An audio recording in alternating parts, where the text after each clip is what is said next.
Yunda, juga Pak Ustadz, Pak Cahyo Suprayogo. Adalah kita panjatkan puji syukur kepada Allah Subhanahu wa Ta'ala yang pada hari ini atau pagi ini, alhamdulillah kita bisa hadir bersama-sama, di mana kita sudah diberikan nikmat iman, nikmat Islam, nikmat kesehatan.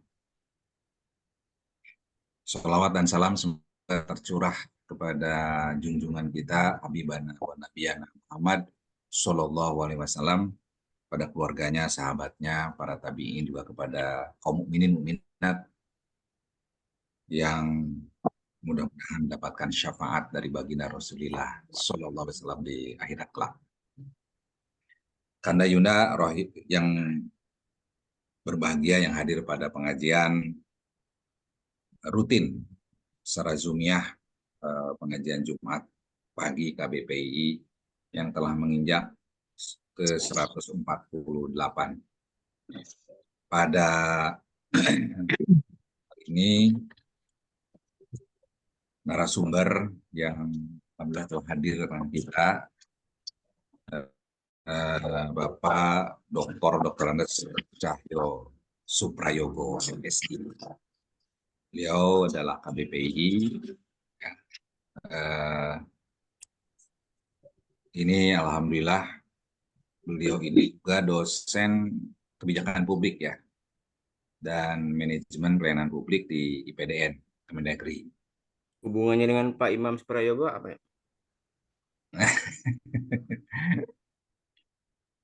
Ya, nanti beliau yang menjelaskan. Kemudian Ketua Umum Pengurus Pusat Gerakan Pemasyarakatan Minat Baca. Nah, ini yang menarik ya. Satu aspek penting yang saat ini sedang digalakan. Topiknya relevan dengan konteks para pelajar Indonesia. Nah, untuk memulai kegiatan pengajian ini, mari kita bersama-sama membaca basmalah. Bismillahirrahmanirrahim. Untuk selanjutnya kepada Bapak Dr. Andes Cahyo Suprayogo MSI, dipersilahkan waktu kita diskusi pemaparan, yaitu sampai jam 6.45 biasanya. 15 menit kemudian sampai jam 7 untuk diskusi. Mungkin begitu. Silakan. Pak Cahyo. Terima kasih Ustaz Effendi. Assalamualaikum warahmatullahi wabarakatuh. Waalaikumsalam. Alladzi hadana li hada wa ma kunna linahtadiya laula an hadanallah. Asyhadu an la ilaha illallah wahdahu la syarika lah wa asyhadu anna Muhammadan abduhu wa rasuluh. Allahumma shalli wa sallim wa barik ala nabiyyina Muhammad wa ashabihi faman tabi'ahum bi ihsanin ila yaumiddin, amma ba'd. Tentu yang pertama-tama kita bersyukur kehadirat Allah Subhanahu wa taala karena semata-mata limpahan nikmat yang tiada tara, nikmat iman, nikmat Islam, dan juga nikmat kesehatan dan kesempatan hingga pada pagi hari ini, apalagi sesi yang kesekian ya pada hari Jumat ini tanggal 12 Juli 2024 ya, berapa tanggal 7 Muharram ya. Ini insya Allah 1446 Hijriah. Saya tentu juga berterima kasih kesempatan yang diberikan oleh KBPI ya, non jauh dari Malang. Saya alhamdulillah sudah 23 tahun di Jakarta. Tentu seniornya pada saat kami masuk ke Institut Ilmu Pemerintahan, seniornya adalah Pak Dirjen kita, Pak Prof.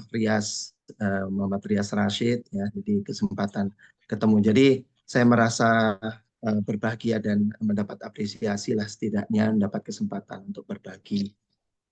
Saya sebagai yang junior tentunya kepada Yanda, Kanda semua juga berterima kasih kesempatan yang diberikan. Sifatnya hanya sharing ya, sharing aja. Tentunya salawat dan salam kepada uswatun hasanah kita Rasulullah Muhammad Sallallahu Alaihi Wasallam. Baik, izinkan pada kesempatan pagi hari ini, mengapa saya akhirnya memilih dari pilihan-pilihan yang ada di dalam benak kami, ya, itu adalah literasi, karena memang saya hampir alhamdulillah lebih dari 25 tahun saya suka mengumpulkan orang untuk berbagi menjadi semacam komunitas belajar, sampai juga di Jakarta demikian juga halnya sampai detik ini. Kemudian kalau pengetahuan-pengetahuan yang sifatnya pemerintah, nanti insya Allah sudah ada senior kita ya, diantaranya Prof. Muhammad Rias Rashid, ya kan, tentunya dengan segala hormat kami.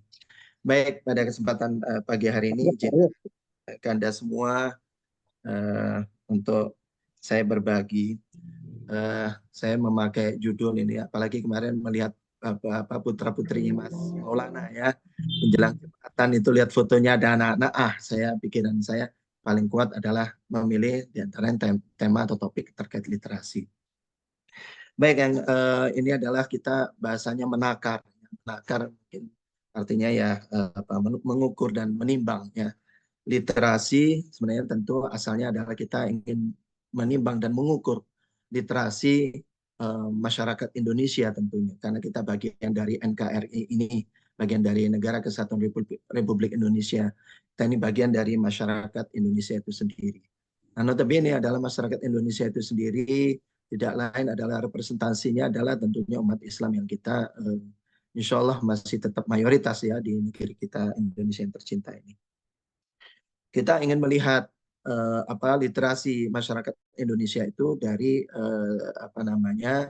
sudut pandang kita melihat bagaimana umat Islam itu sendiri. Lanjut, Mas Maulana ya, mungkin.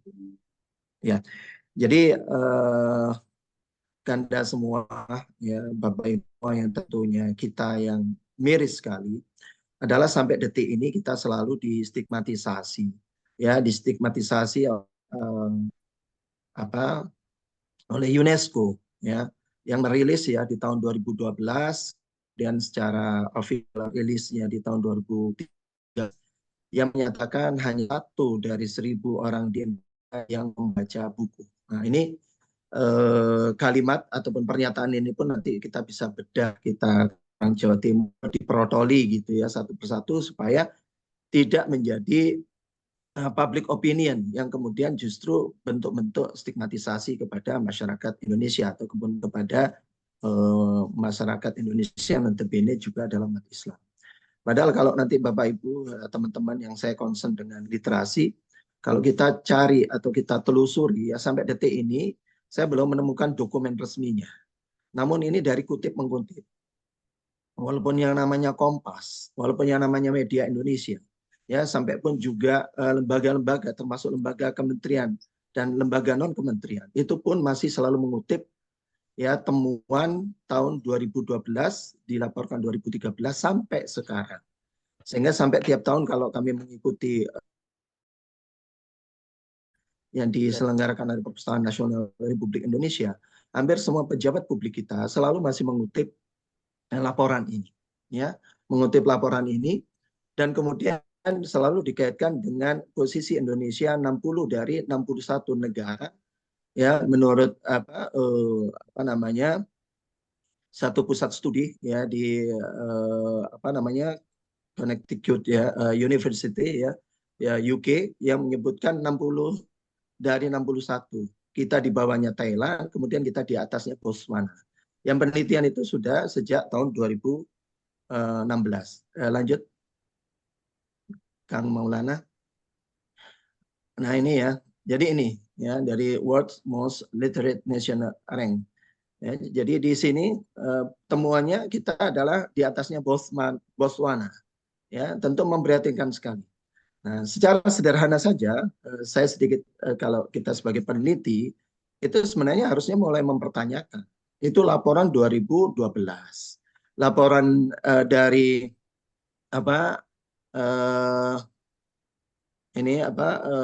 Central Connecticut State University di UK ini pun juga sudah tahun 2016. Kalaupun kita mau melakukan penelitian saja, harusnya penelitian ini harus melakukan updating. Namun hampir semua pejabat publik kita merasa bangga kalau kita bisa melaporkan bahwasanya masyarakat Indonesia atau bangsa Indonesia ini adalah betul-betul dipandang rendah literasinya. Nah ini yang merupakan keprihatinan kita. Sampai berita sekarang sudah 2024, berita ini ya terakhir memang yang paling updating ya, yang update itu paling tidak hasilnya PISA. Ya, lanjut. Bukan. Ya, hasilnya PISA 2018 terakhir kemarin ada yang 2021 karena pandemi akhirnya agak molor laporannya PISA. Ya, ini juga lembaga independen yang dibiayai oleh UNESCO ya, karena kita merasa ingin menjadi negara besar, negara maju, kita bergabung di OECD, negara-negara G7 yang mana kita dianggap sebagai sebagai negara G20.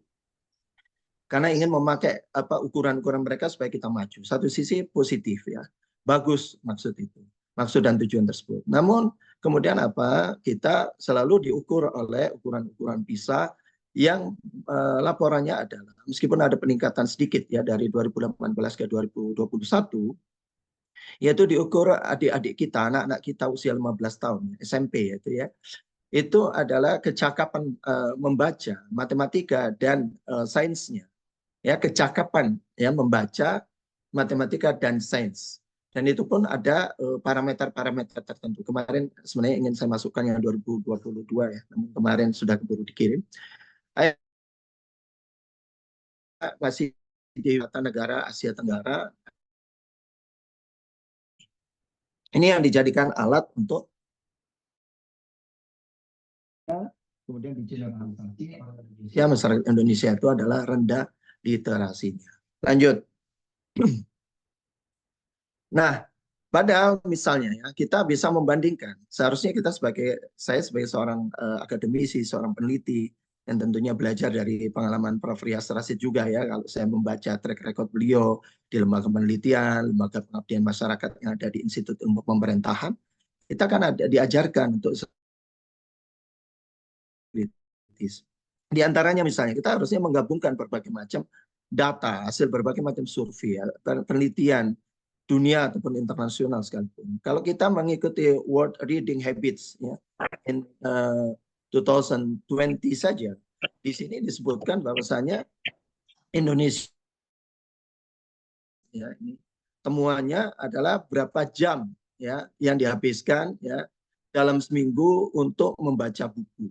Maka justru kita versi World Reading Habits in 2020 ini adalah kita dimasukkan ke 16 ya, yaitu kita seminggu itu 6 jam orang Indonesia. Kalau hasil temuannya nanti yang penelitian yang dilakukan oleh Perpustakaan Nasional Republik Indonesia, kita setidaknya dalam sehari itu 1 jam 57 menit atau sekitar ya hampir 2 jam. Itu kalau kita kalikan dalam seminggu sekian jam. Nah ini sebenarnya, jadi seharusnya kita komprehensif. Tapi yang kita pakai adalah selalu laporan-laporan UNESCO 2012, kemudian DIRIS 2013, kemudian juga dari Center Connecticut itu ya riset yang dilakukan di CCSU itu ya di UK 2016 ya. Ada 5 indikator, namun kita tentu tidak membahas di sini karena waktunya ya, biasanya kita seminar mulai pagi jam 9 hingga jam 12. Oke ya, ini jadi Bapak Ibu semua, kita sungguh prihatin ketika laporan-laporan penelitian justru kita tidak secara komprehensif semua laporan. Sampai kemarin itu dengan adanya undangan KBPI untuk mengisi ini, saya pun juga akhirnya mempelajari lagi data-data terakhir, data BPS dan seterusnya. Sebenarnya posisi kita itu di mana? Ya kan? Ada data-data yang menunjukkan kita masih tergolong sedang, ada yang menunjukkan sudah tinggi dan seterusnya. Bahkan data UNESCO 2013 dan CCSU yang 2016 kita dikatakan masih rendah 60 dari 61. Nah ini hal-hal yang data-data ini yang perlu harusnya kita kumpulkan secara komprehensif. Lanjut. Lanjut. Ya. Nah, akhirnya biasanya kemudian bentuk semacam apakah itu disebut mengelak atau apa, tapi namun secara kenyataan seringkali yang menjadi alasan kita adalah bukan berarti literasi masyarakat Indonesia yang rendah. Kalau kita nanti pelajari ya dari rekan-rekan yang betul-betul menjadi pegiat ya, bahkan puluhan tahun menggiatkan literasi, minat baca masyarakat Indonesia, bagaimana antusiasme anak-anak kita ya di pegunungannya, almarhum Mas Nirwan Arsuka ya, saya akhirnya berkenalan banyak dengan pegiat-pegiat minat baca literasi sampai beliau meninggal tahun yang lalu, mendapatkan kiriman dari teman-temannya dari Australia yang studi di Australia, mereka memprotes ya, teman-teman pelajar mahasiswa yang di Australia memprotes temuannya UNESCO karena begitu anak-anak itu di daerah pegunungan, di Danau Toba ada perahu keliling ya teman-teman di Sumatera Utara ya, di Danau Toba itu keliling ya, naik perahu membawa buku. Itu antusiasme anak-anak kita ingin ketertarikan pada buku karena tidak tersedianya buku yang mencukupi di masyarakat kita, apalagi daerah-daerah yang terkenal dengan sebutan 3T.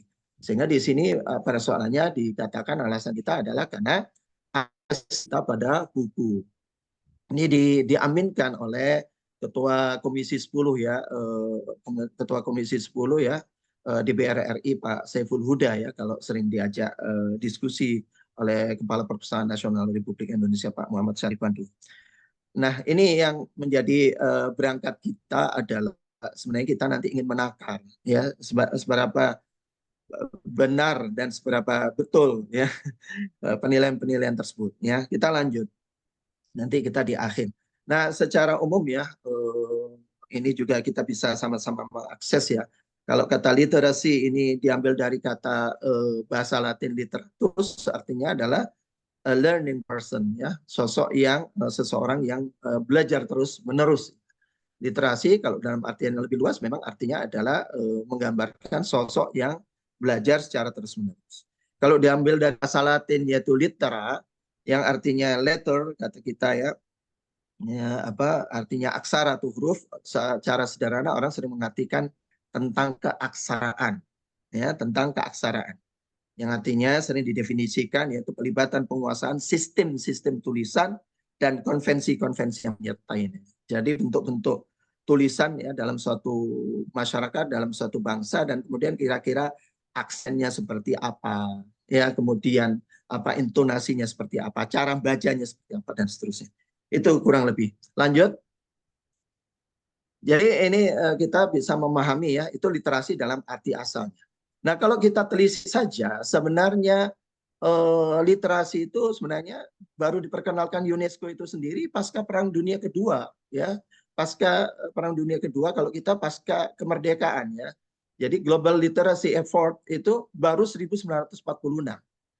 Nah, jadi UNESCO ya, saya memandangnya sebagai seorang muslim, kok ini sepertinya representasi mewakili ya masyarakat barat ya, mereka melancarkan apa namanya gerakan literasi global itu pada 1940.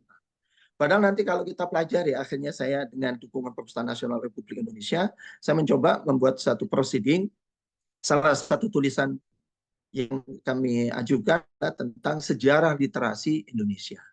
Nah, nanti kalau kita telusuri sebenarnya literasi Nusantara ya sebelum Indonesia itu lebih panjang daripada usia-usia peradaban yang berkembang di Inggris maupun Spanyol itu sendiri. Nah, ini menjadi keprihatinan kita. Nah, ini berarti kita ingin mencari missing link, di mana letaknya. Kemudian satu sisi sejarah kita mengajarkan seperti itu, namun ternyata kenyataan juga membuktikan seperti itu, tidak mungkin dibohongi karena ada namanya inskripsi ya, adanya prasasti-prasasti, kemudian ada naskah-naskah catatan daun lontar kita, kulit hewan yang ditulis oleh orang-orang terdahulu dari kita ya, sebelum aksara sampai mengenal apa yang disebut kemudian suatu saat berabad-abad saya sudah mencoba mempelajari, walaupun bidang saya besar senegara, ketertarikan pada literasi, yaitu tentang munculnya sampai huruf alfabet yang kita kenal itu ribuan tahun ya, berabad-abad untuk sampai menjadi yang namanya disebut aksara, sampai menjadi aksara atau huruf yang disebut alfabet. Jadi ini menarik sekali bagaimana UNESCO aja baru melancarkan literasi itu tahun 1946. Padahal sejarah literasi kita sudah lebih panjang. Lebih panjang. Bahkan sudah sejak ada di gua-gua. Nanti kalau kita mempelajari literasi itu ternyata sebelum dikenal aksara adalah udah dikenali dari kemudian bahasa buktikan dari temuan-temuan bahkan ilmuwan budaya, sosiolog, ahli linguistik dan seterusnya. Sehingga orang Barat, ilmuwan Barat yang objektif dengan ilmu pengetahuan, maka mengatakan bahwasannya suatu kesalahan besar. Ya, lanjut. Kesalahan punya, lanjut. Nah, ini nanti pengertian literasi saya teruskan dulu. Mereka akan menilai, ya boleh ya sampai di sini dulu. Intinya adalah mereka memiliki pada tahun 50-an, 60, 70, bagaimana orang Timur selalu dianggap sebagai bangsa primitif, kemudian bangsa Barat itu adalah orang yang notabene modern, kemudian diklaim bahwasanya literasi mereka sudah tinggi. Saya mencoba mempelajari sejarahnya Inggris dan seterusnya, walaupun saya belum Inggris suatu saat ya diberikan kesempatan oleh Allah.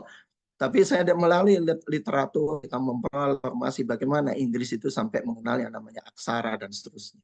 Jadi kalau kita telusuri dari sini nanti, misalnya mulai 57 UNESCO menyebutkan apa sih definisi literasi, orang disebut masyarakat literat. Kalau setidaknya dia bisa menuliskan namanya secara sederhana. Atau kalau seandainya dia menandatangani dokumen itu bisa membuat menulis namanya dan memparaf gitu saja, itu sudah dia sudah berliterasi dalam artian di level yang paling kita nyebutnya paling sederhana. Saya tidak menyebutnya paling rendah. Ya, karena tinggi dan rendah ini menggambarkan satu tingkatan tertentu. Tapi bahasa yang paling sederhana literasi. Sampai juga 65 kemudian mendefinisikan literasi sebagai functional literacy dalam artian literasi untuk bagaimana orang kalau bisa baca, bisa tulis, dia bisa meningkatkan taraf hidupnya untuk memperoleh pekerjaan yang lebih layak. Ini saja definisi literasi ini menunjukkan sangat berkembang. Nanti dari berbagai literatur, insya Allah saya akan juga sharing. Ya. Jadi kemudian sampai pada literasi dalam definisi yang paling akhir ya. Karena seiring perubahan zaman, perkembangan teknologi informasi dan komunikasi, literasi adalah kemampuan untuk mengidentifikasi, memahami, menafsirkan, membuat, mengkomunikasikan, menghitung, baik menggunakan materi cetak dan tertulis ya dalam berbagai konteksnya. Jadi definisi ini tentunya harus kita pakai, kita pergunakan juga sesuai konteksnya, sesuai situasi dan kondisinya. Sehingga penilaian masyarakat terdahulu ketika literasinya tidak sebagaimana dalam konsep dan definisi hari ini yang sudah mengenal bahan cetak, bahkan tertulis, bahkan sekarang sudah bahannya adalah digital, ya berupa bahan-bahan materi berupa digital tentu akan berbeda. Ya tentunya cara kita menilai, cara kita menakar, mengukur dan menimbangnya. Nah ini yang harus menjadi perhatian kita. Lanjut. Nah ini misalnya Kemendikbud ini juga kan kita lupakan ya literasi itu bahkan kalau saya dari buku-buku istri kebetulan akhirnya menjadi dosen pendidikan anak usia dini misalnya saya pelajari bahwasanya literasi itu dasarnya adalah di pengembangan bahasa mulai dari yang namanya mendengar, menyimak sampai yang namanya melihat, sampai kemudian yang namanya menulis dan berbicara. Kalau ketika kita ini adalah mendengar, itu namanya reseptif. Kita baru prosesnya menerima. Demikian juga ketika kita ini membaca. Meskipun membaca ada proses untuk dialektika ya, antara apa yang kita orang membaca dengan apa yang dibaca. Kemudian kalau kita menulis ya kemudian menulis ya dan berbicara dan menulis itu adalah kita sifatnya adalah produktif menghasilkan sesuatu. Nah ini saja sampai hampir ditinggalkan. Akhirnya Kemendikbud saya lihat ini zamannya Pak Prof Muhadjir Effendi ya jadi Menteri Pendidikan sebelumnya Pak Anies Baswedan ya itu di Kemendikbud 2016 baru menulis tentang literasi gerakan literasi nasional.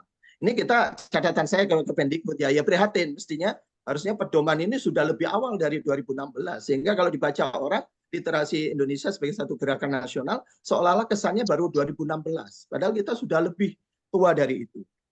Ini ya secara formal kan baru 2016. Definisinya seperti ini adalah definisi yang asal dari literasi. Jadi mulai dari proses orang mendengar, dia mampu berbicara secara verbal, secara oral dan ada hubungannya orang mendongeng, orang bercerita itu dengan upaya peningkatan literasi dalam artian kemampuan membaca bahkan menulis.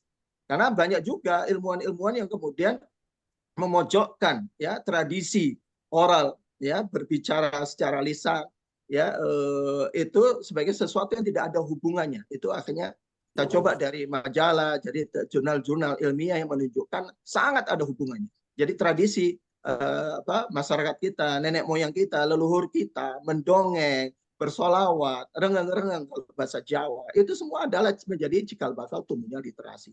Nah, kalau melihat dari contoh-contoh seperti ini, gambaran-gambaran seperti ini, maka literasi definisinya adalah dari yang sederhana sampai yang meluas, sampai yang semakin kompleks. Kemudian juga tentunya kita tidak bisa mengukur literasi itu semata-mata dengan tolok ukur barat, memakai satu ukuran, bajunya dipaksakan bajunya untuk kita semua, termasuk bangsa-bangsa di luar bangsa barat itu sendiri. Lanjut. Ini tadi juga literasi, KBBI, kemampuan membaca menulis, literasi kalau diartikan pengetahuan, maka ketika kita menyebut literasi Al-Quran, berarti bicara pengetahuan Al-Quran. Literasi matematika, berarti pengetahuan matematika, dan seterusnya. Lanjut kan? Ini ya definisi yang lengkap tadi. Jadi ini yang kita harus tentunya R gitu adalah kalau kita kumpulkan ya dari berbagai tulisan, insya Allah semua saya akan share ya nanti lewat Kang Maulana, tulisan-tulisan dari berbagai jurnal ilmiah yang menunjukkan pemaknaan literasi tidak monolitik ya. Nanti akan ada juga tulisan dari Australia ya, Departemen Pendidikan Australia yang menyebutkan no single ya, tidak ada yang namanya ukuran single measurement gitu ya. Tidak ada yang namanya pengukuran yang tunggal untuk literasi. Sedangkan kita misalnya dengan PISA saja, kecakapan membaca, matematika dan sense-nya anak-anak kita, itu pun juga memang tiap sekian tahun dinaikkan. Dan kita selalu ketinggalan. Jadi dulu anak-anak kita, adik-adik kita mampu membaca bacaan yang sederhana. Kemudian tes berikutnya sudah meningkat lagi, levelnya bertingkat. Kemudian sampai multi tingkat dan seterusnya. Sehingga sering kita ketinggalan terus di saat dilakukan survei ataupun tes tersebut. Nah ini juga cara teknis yang harus kita kita telusur dan kita telisik supaya kita tidak menjadi alasan untuk kemudian ternyata anak-anak kita tidak mampu. Bahwasanya anak-anak kita, adik-adik kita ya masih ada ketidakmampuan dari membaca biasa sampai kemudian memahami makna yang terkandung dalam bacaan, memahami apa yang tersirat dari yang tersurat dan seterusnya, sampai bahkan menyampaikan gagasan dan seterusnya. Tentu levelisasi ini kita juga ukur, kita takar, timbang ya sesuai juga dengan tingkatannya dan tahapannya dan seterusnya. Ini dalam Montoya sendiri di lembaga institut atau studinya UNESCO sendiri menyebutkan ada 3 kriteria dalam hal kita menggunakan literasi. Salah satunya adalah literasi ini merupakan satu proses, tidak bisa dihitung hitam putih pada satu tes tertentu dan seterusnya. Ini lanjut. Ini saya kira saya cukupkan karena saya melihat jam. Nah, ini yang terpenting ya. Kalau kita baca contohnya salah satunya dari Brian ya, Smith ya dan Street dan yang lainnya. Biasanya ini bahwasanya literasi sama seperti karena saya belajar tentang administrasi publik dan ilmu pemerintahan kalau versi IP dan IPDN, maka memang seringkali ya program-program kayak demokratisasi ya, program-program literasi itu seringkali justru dijadikan alat ya. Terlepas ada orang tidak lagi mau sepakat masih ada enggak teori konspirasi dan seterusnya, tapi ternyata kenyataannya dari berbagai tulisan ini diambil dari Sophie Dewayani, salah satu pegiat literasi kita yang sudah S2, S3 di Amerika di linguistik, jelas-jelas dari berbagai literatur, saya juga telusuri literatur yang lain, seringkali dijadikan alasan untuk menilai suatu masyarakat itu illiterasi atau tuna aksara. Nah, kemudian dengan alasan itu mereka kemudian menggelontorkan program-program literasi itu. Oke, that is good gitu ya, bagus. Namun kemudian ketika kemudian ini dijadikan alat untuk secara ideologis untuk mengatakan menstigmatisasi masyarakat bangsa tertentu kemudian tidak literat, maka ini suatu kesalahan besar karena nanti dari berbagai ilmuwan yang menunjukkan tidak demikian. Silakan, Mas. Ini di antara tulisan-tulisannya. Lanjut. Ini tulisan-tulisan, lanjut. Ya, ini tulisan-tulisan nanti dari sekian banyak tulisan para ilmuwan tahun 50, 60, 70-an yang sudah menunjukkan. Nah, ini sebagiannya saya mencoba tuliskan. Ini juga ada Bu Ratna Rintaningrum dari tamat S2, S3 di Australia di linguistik. ya. Kemudian literatur yang saya berusaha hunting dan saya tuangkan dalam cakrawala baru literasi disupport oleh Perpustakaan Nasional Republik Indonesia. Saya berusaha menulis di awal tentang bagaimana sebenarnya konsep, definisi, dan pemaknaan literasi secara kontekstual dan seterusnya. Lanjut. Ini literatur. Nah ini seperti ini. Ya, saya karena terlepas ya kita tidak berbicara tentu bagaimana juga mereka adalah bagian dari bangsa Indonesia ya. Terlepas mereka bukan orang Muslim ya, ini orang Badui. Saya kebetulan sempat pernah dengan putri saya untuk nginep semalam di orang Badui. Saya ingat akhirnya temuannya Butet ya, Manurung ya di Sakola Rimba. Saya bergabung dengan teman-teman pegiat literasi. Saya akhirnya menyampaikan bagaimana mungkin mereka adalah setiap masyarakat memiliki peradaban, memiliki ilmu pengetahuan, cara mencari penghasilan, mereka bercocok tanam dan seterusnya. Itu kalau bahasanya pengantar antropologinya Profesor Kunchoro Ningrat itu bagian dari kebudayaan. Setiap masyarakat yang memiliki pengetahuan, memiliki kebudayaan, itu berarti mereka adalah masyarakat yang berliterasi. Ya, kalau Barat memakai istilah literate society, masyarakat yang literat, ya kemudian dia pakai ukuran kemajuan mereka setelah mengenal tulisan, padahal jauh di masa-masa kegelapan ya, ilmu pengetahuan itu jauh Eropa Barat waktu itu. Kita bisa terus banyak. Nah di sini mereka katakan, makanya ini sempat dikeluarkan oleh BPS ketika masyarakat suku Baduy ya, termasuk ini karena ada yang dari Papua ya, masyarakat Papua, masyarakat Baduy karena tidak mengenal aksara alfabet, huruf Latin seperti yang kita ketahui, maka mereka menurut kajian BPS, tapi terakhir saya kemarin sudah cek 2021-2022 sudah nggak dipasang lagi. Jadi BPS itu mengukurnya orang itu disebut literat atau tidak literat, illiteracy, tunaksara atau tidak masyarakat itu, diukurnya adalah dari kemampuan mereka membaca dan menulis huruf Latin. Nah, padahal mereka tidak mengenal huruf Latin. Apakah kita langsung katakan mereka adalah bukan masyarakat yang berliterasi. Berliterasi karena mereka bisa membuat tipologi ini ular bisa tidak berbisa, ini tanaman beracun tidak beracun, melakukan tipologi ya, misalnya terhadap contohnya flora dan fauna saja, itu merupakan satu pengetahuan yang buktinya Wallace ya itu mengembangkan semuanya flora dan fauna yang ada di Indonesia. Sehingga penilaian-penilaian yang mengatakan masyarakat ini dikatakan the primitive mind, kalau bahasanya salah seorang ilmuwan, dianggap ini adalah orang-orang yang primitif.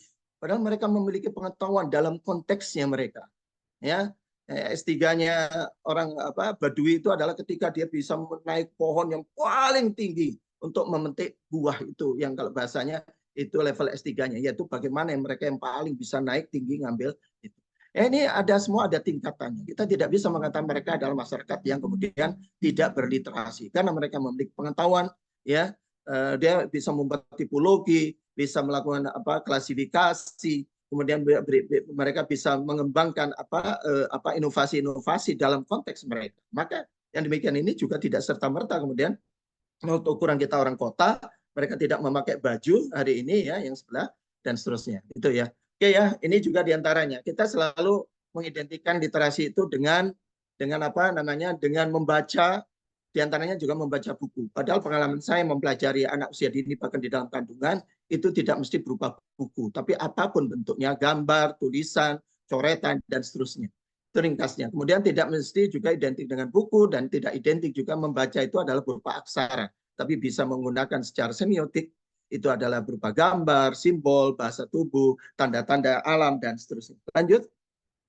Saya kira ini lanjut. Ini nanti bisa dibaca. Saya hitung tinggal 15 menit waktunya.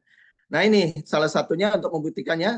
Lanjut. Ini nanti bisa dibaca. Nah, ini ya sejarah literasi Indonesia. Lanjut. Setidaknya kita bicara umat Islam. Nah ini.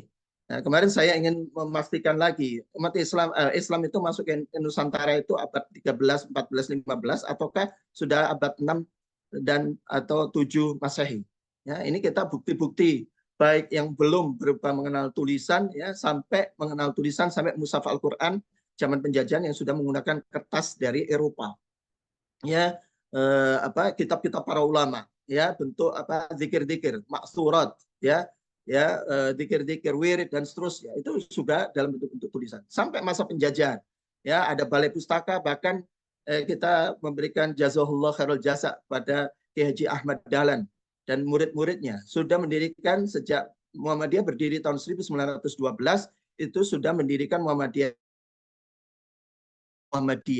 Saya lihat dokumen-dokumen fotonya itu juga sudah ada geledekan untuk membawa buku-buku. Jadi kalau bahasa kita mobil keliling.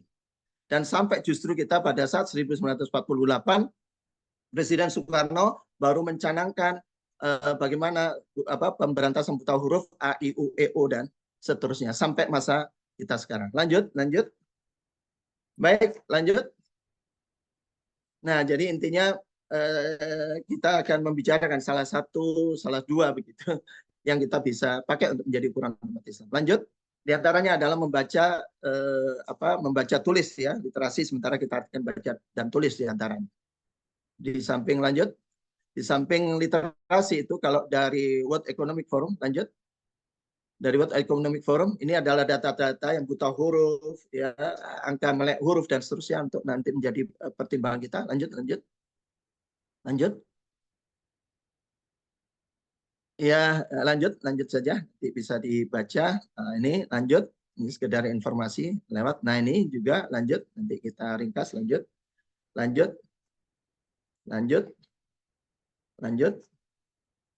Nah, ini data-data, lanjut. Nah, ini ya. Jadi Bapak Ibu, Kanda Yunda semua juga. Jadi secara ringkas ya, kalau kita sekarang Perpusnas memiliki dua, ada namanya indeks pembangunan literasi masyarakat, ya. Kemudian ada tingkat kegemaran membaca. Ya, secara skor kita memang masih tergolong ada sedang ya di tahun 2022 63,90, kemudian ada kenaikan di 2023 66,77, ini masih tergolong sedang ya, tergantungan ya pembagian nilainya, skornya ya. Ini masih sedang menuju tinggi. Tapi terlepas itu semua, bahwasanya kalau temuan-temuan kita secara data BPS dan seterusnya, kita tentang membaca sudah sampai 78, 80 sekian persen orang Indonesia dalam seminggu terakhir itu aktivitas mereka kaitannya dengan membaca. Maka tentunya data-datanya secara komprehensif, terlepas capaian literasi Kemendikbud, Perpusnas itu masih ada sedang sampai menuju tinggi, ya, tapi masih pada kisaran sedang, ya, nilainya kalau diambil dari skor 1 sampai 100 dan seterusnya. Maka sebenarnya yang perlu kita pertanyakan adalah bagaimana kita membaca apa yang dimaksudkan literasi. Lanjut. Nah, oke. Literasi menurut World Economic Forum kan baru ada 6 literasi dasar. Ini pun juga sering saya sampaikan catatan saya sebagai seorang pegiat dan sebagai akademisi. Padahal kalau di Indonesia mungkin juga membutuhkan literasi kesehatan. Kita masih punya persoalan stunting, ya, persoalan TBC dan seterusnya. Kita masih membutuhkan literasi lingkungan. Jadi kalau World Economic Forum baru mengklaim 6 literasi dasar, kemudian para dirjennya, para menterinya, mohon maaf, di Kemendikbud masih menggunakan 6 literasi dasar. Menurut saya kalau kita pelajari rumpun keilmuan, filsafat ilmunya masih jauh 6 ini. Di Indonesia ada literasi Al-Quran, ya, kita memiliki literasi kesejahteraan dan seterusnya. Jadi ini perlu ini. Oke, sekarang kita sedikit ya mengumpaskan, ada 5-10 menit terakhir ya, seperti sepak bola. Misalnya di antara kita kaitannya dengan baca dan tulis. Pertanyaan kita, bagaimana umat Islam kaitannya? Kalau di tahapan katakanlah mengangkat literasi yang paling dasar itu baca dan tulis. Maka kalau kita mengumpulkan buku, ya tentunya ini kenapa saya berikan kosong pemetaan literasi di masyarakat Indonesia terutama umat Islam, karena ini tentu membutuhkan data. Ya, ini paling tidak untuk menjadi renungan kita untuk diskusi kita. Apakah umat Islam kita semua kita sudah memiliki bahan bacaan? Apakah umat Islam kita ini sudah memiliki akses pada buku? Kalau kita notabene Indonesia ini mayoritas adalah umat Islam. Masih banyak saudara-saudara kita terutama di daerah 3T yang tidak akses pada buku. Maka di sini tentunya kita harus bagaimana mengganti buku itu, kan memang asalnya literasi membaca itu tidak mesti harus berupa buku. Apapun bahan bacaan, apapun gambar, simbol yang bisa dibaca yang bisa memberikan pengetahuan pada satu masyarakat. Nah ini misalnya yang kita mau menilai ataupun mengukur ataupun menakar. Kemudian kalau pada tataran kita mengumpulkan buku, sudah berapa banyak? Ya, alhamdulillah kalau di Serikat Taman Pustaka Muhammadiyah, setelah saya akhirnya dimasukkan di WA grup tersebut, sudah alhamdulillah ya, seberapa banyak itu Taman Pustaka Muhammadiyah juga. Nah, selain juga komunitas-komunitas yang lain, saya punya taman baca masyarakat, ya punya perpustakaan rumah belajarku dan seterusnya. Ya, maka pada tataran itu mudah-mudahan umat Islam kita kaum muslimin bisa melaksanakan, bisa memenuhinya untuk memenuhi kebutuhan masyarakat pada tersedianya bahan bacaan, katakanlah berupa buku, meskipun tidak mesti buku.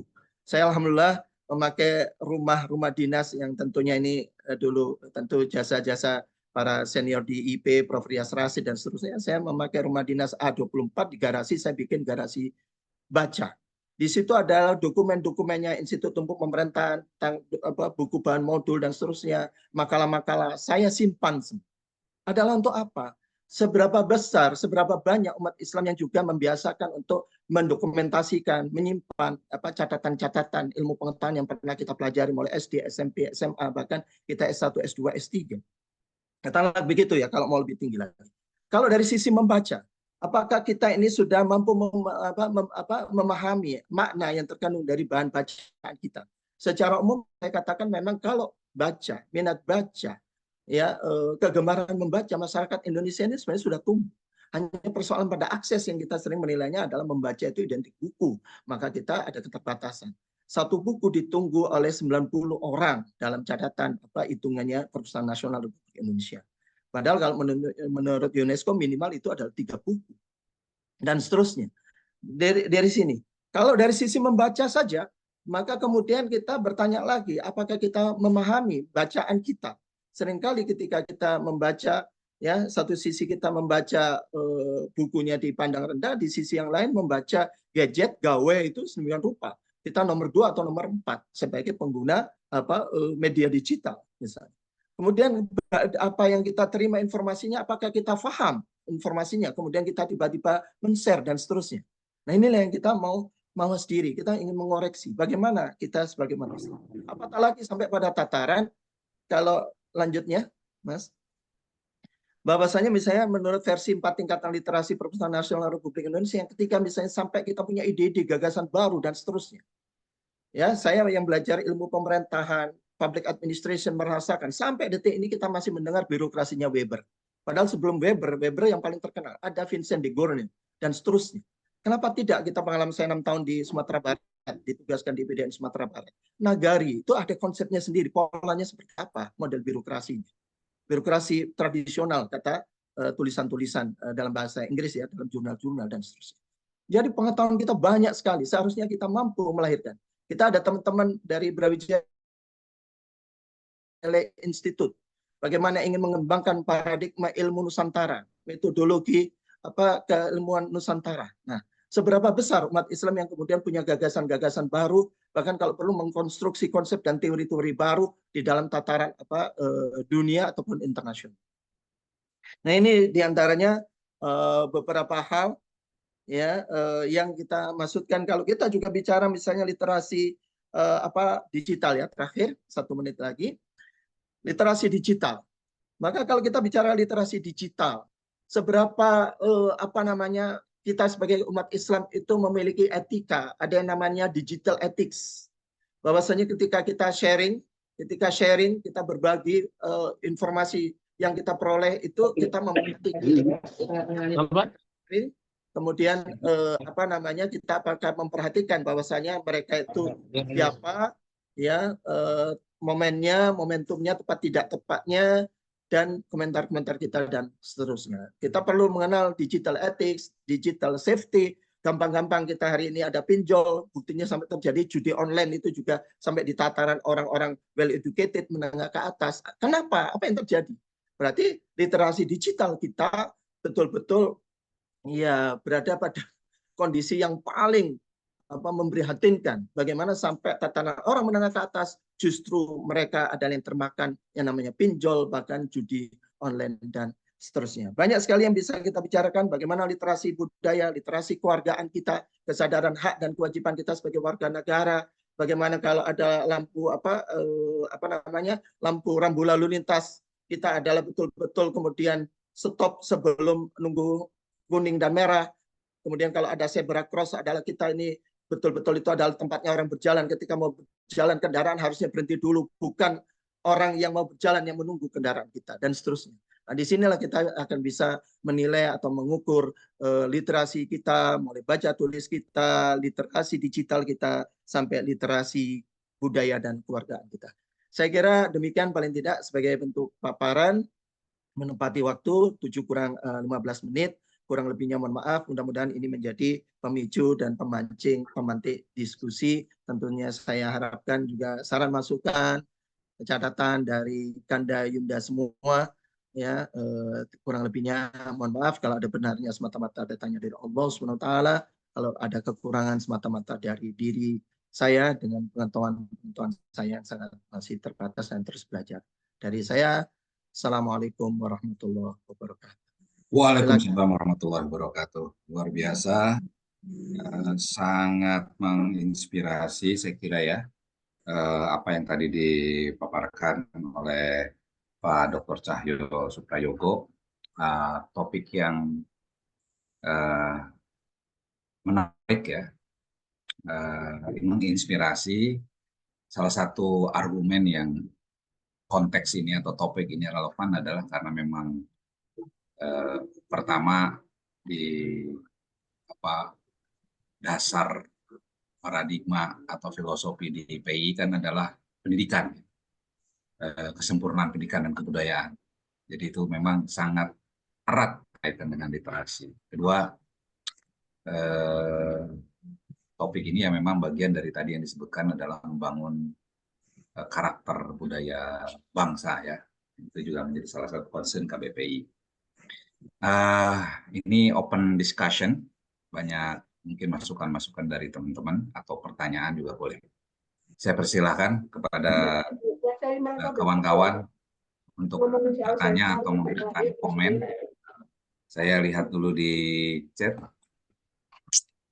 Siapa yang mulai? Ya. Saya juga heran, padahal kan kita sudah merencanakan ya, kenapa kita ke Pak Rusli, karena kita ini juga kita berterima kasih. Saya lihat di chat. Alhamdulillah, mana Sele? Tapi di lautan bisa ya. Silakan, ada yang mau memberikan komen? Oh ya, ini dari chat dulu ya. Dari chat ada pertanyaan dari Pak Bayong ya. Apakah ada kaitan tingkat literasi dengan masifnya penyebaran informasi hoax? Ya. Itu dulu mungkin sambil nanti lihat ada. Boleh Kang Asep untuk menunggu yang lain. Pak SKJ, silakan Pak SKJ. Baik, makasih. Assalamualaikum warahmatullahi wabarakatuh. Waalaikumsalam. Ya, sebelum ditodong oleh Pak Sekjen, saya coba mengajukan diri dulu. Oh aja. Ya, baik Pak Cahyo. Yang pertama, apakah Bapak sependapat dengan pernyataan almarhum Husni Tamrin? Jadi pada tahun 2004 dulu beliau pernah buat pernyataan bahwa masyarakat kita ini akan rentan diterpa oleh isu ya, karena kelamaan dalam plotting mess, sehingga tidak ada satu rujukan yang pasti, maka lebih mudah oleh isu-isu itu. Okay. Ya, mungkin ini yang dimaksudkan karena tadi lemahnya literasi ya. Dan sekarang dengan era digitalisasi, media sosial dan sebagainya, saya merasakan bahwa kita ya, rakyat Indonesia, saya nggak bilang umat Islam karena pada umumnya rakyat Indonesia itu mudah termakan isu ya. Kadang-kadang banyak antara para penyebar info itu dengan menambahkan caption ya, ada foto dikasih caption, ada video dikasih caption yang tidak sesuai, sehingga terjeratlah oleh ya Undang-Undang ITE ya. Karena apa? Tadi berbeda antara fakta dan realita. Itu yang pertama. Yang kedua, ini masalah tadi ragam literasi. Buat saya, bagi umat Islam ya, literasi itu menjadi satu hal yang penting, terutama literasi Al-Qur'an ya, Iqra bismi rabbikal ladzi tadi. Ketika anak itu usia dini saja sudah diajarkan literasi Al-Qur'an. Nah, sungguhnya literasi Al-Qur'an itu harus menjadi prioritas dalam penempatan dari instansi tadi, bahwa Iqra segala. Kalau saya memang waktu kecil tidak mengenal Iqra, Pak. Saya mengenalnya tuturutan. Ya, jadi kalau sekolah itu saya tidak baca Quran, bacanya tuturutan. Gitu. Nah, itu Oke, Pak. ya, saya sepakat dengan apa yang disampaikan oleh Ustadz Ahmad Yani tempo hari bahwa tidak benar kalau umat Islam bangsa kita ini rendah membaca, ya karena tiap hari baca WA, baca ini segala macam. Mungkin kalau baca buku iya, ya kalau buku itu menjadikan acuan orang berliterasi, maka semakin sempit lagi karena tidak banyak orang bisa mengakses buku. Mahasiswa saja sekarang kan lebih mengandalkan PowerPoint dosen, ya. Gitu. Oke, Pak SKJ. Dan yang terakhir lagi nih Pak, masalah yang beredar sekarang ini bahwa banyak guru-guru besar kita ini plagiator. Ya, tingkat nomor 2. Nah, Ya. Oke. penutup adalah ini Bapak dengan Pak Imam Suprayogo hubungannya apa ini Pak? Terima kasih. Baik. Itu pertanyaan dari tadi yang pertama, Pak. Karena belum dijawab, nanya lagi, Pak SKJ. Jadi nanti Bapak di ujung harus menjawab, Pak. Karena Pak Imam Prayogo ini berapa kali hadir di pengajian Jumat pagi, Pak. Gitu. Apalagi Bapak Ketua PD Malang Raya ya, 8688. Ini yang terakhir dari Pak Ma'mun Nawawi tadi izin bertanya. Silakan Pak Ma'mun. Pak Ma'mun Nawawi silakan. Iya. Kalau bisa open kamera, Pak. Oh ya, silakan. Silakan, Pak. Ya, Waalaikumsalam warahmatullahi wabarakatuh. Salam. Izin Pak Dokter. Itu tadi semuanya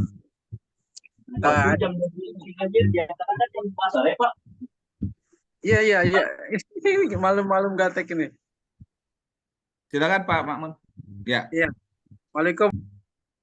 Waalaikumsalam warahmatullahi wabarakatuh. Oh, Mute lagi nih Pak Ma'mun. Pak Ma'mun, mana Pak Ma'mun? Saya buka dari sini aja. Pak Ma'mun. Tadi termute deh kayaknya Pak Ma'mun. Oh iya, udah ya. Oke, silakan. Waalaikumsalam warahmatullahi wabarakatuh. Salam. Pak Dokter, kalau ngelihat survei itu katanya ada peningkatan gemar membaca. Itu sekarang sampai pada 66% gitu ya. Kebetulan saya aktif di dunia buku juga ya. Pernah jadi editor di suatu penerbit dan alhamdulillah sampai sekarang masih terus menulis. Kalau kita ngelihat fenomena di mana banyak penerbit berguguran, itu kira-kira paralel nggak dengan dengan satu penelitian atau survei yang mengatakan sekarang ini gemar membaca 66% gitu. Sementara kita ngelihat di dunia penerbitan itu banyak penerbit yang berguguran gitu ya. Banyak penerbit yang berguguran gitu. Apakah survei ini berangkat dari apa? Indikasinya apa? Indikatornya apa? Atau parameternya apa itu, Dokter? Ya.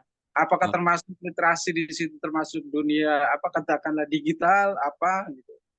Sementara sekali lagi kalau kita melihat fenomena dunia perbukuan, penerbitan gitu ya.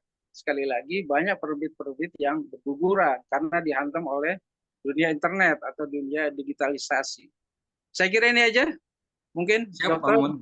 Sudah baik, ada 3 pertanyaan tadi. Silakan Pak Dr. Cahyo. Baik, Turnuhun, Ustaz Asep. Langsung saja ya, karena pertanyaan pertama dan kedua dengan pernyataan almarhum senior kita, pendahulu kita Pak Usni Tamrin rahimahullah.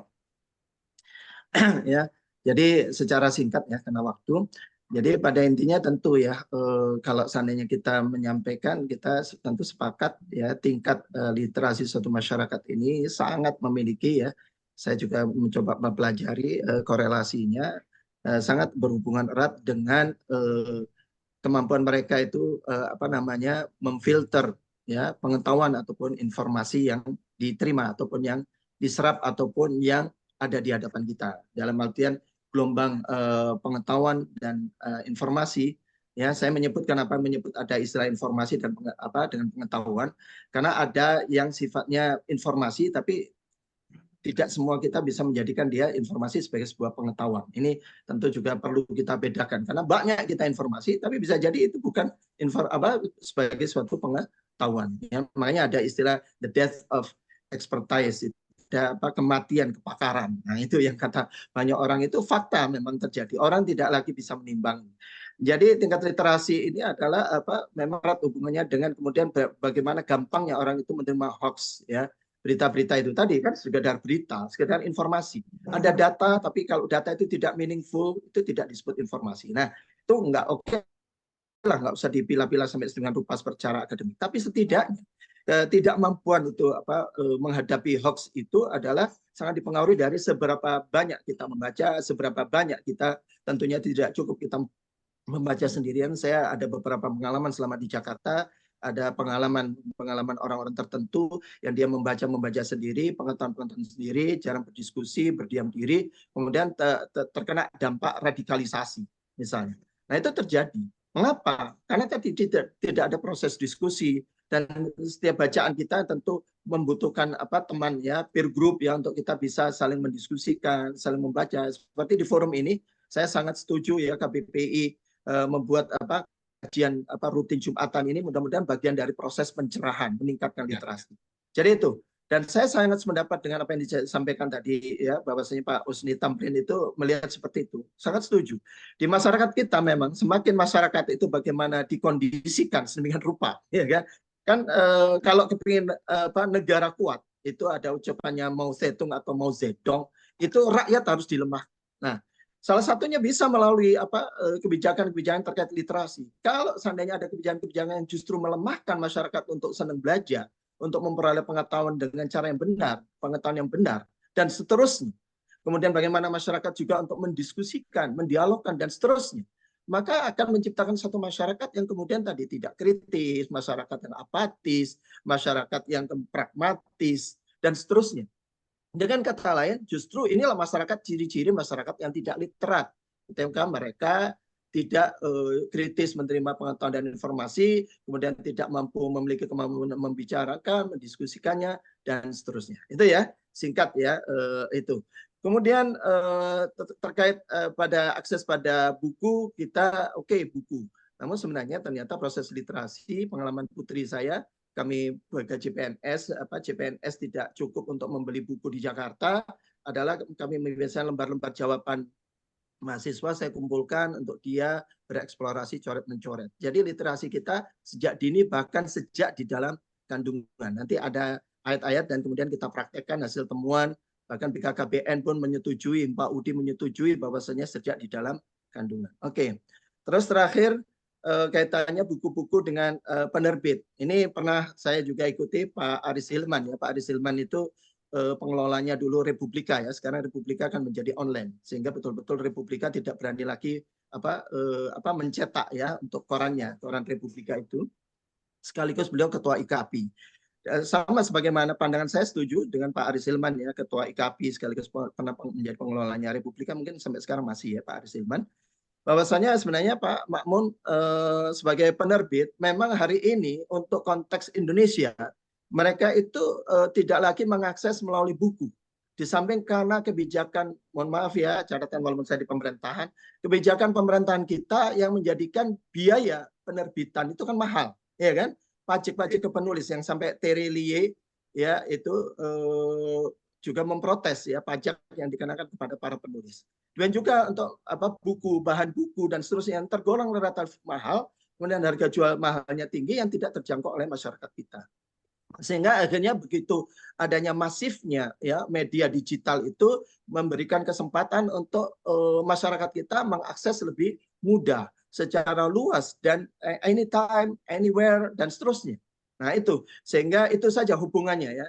Tapi saya memandangnya tidak serta-merta ada hubungannya rontoknya, ya, penerbitan, rontoknya media cetak dan seterusnya dari peminat, dari konsumen itu dengan rendahnya minat baca, kegemaran membaca masyarakat Indonesia. Ini sudah dilakukan oleh beberapa teman penelitian dari ETS dan seterusnya, yang menunjukkan justru memang beralih, ya, di awal-awal ketika media seperti Media Indonesia, Kompas, Republika berpindah online, maka masyarakat kita mulai juga membaca secara online. Bahkan hasil temuannya sampai 90 bahkan hampir 90 lebih persen ya masyarakat yang itu mereka membaca melalui online.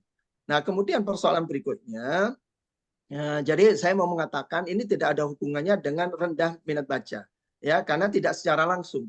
Karena persoalannya pada yang namanya media ataupun bahan yang disebut yang namanya buku hari ini ya, keterbatasan belum lagi perkembangan ekonomi dan seterusnya, ya, mahalnya harga buku dan seterusnya, ya, itu. Kemudian kaitannya sekarang dengan mudahnya kita mengakses secara online, e-book, e-jurnal, ya, dan macam-macam ya tulisan dan seterusnya dari online memudahkan masyarakat kita.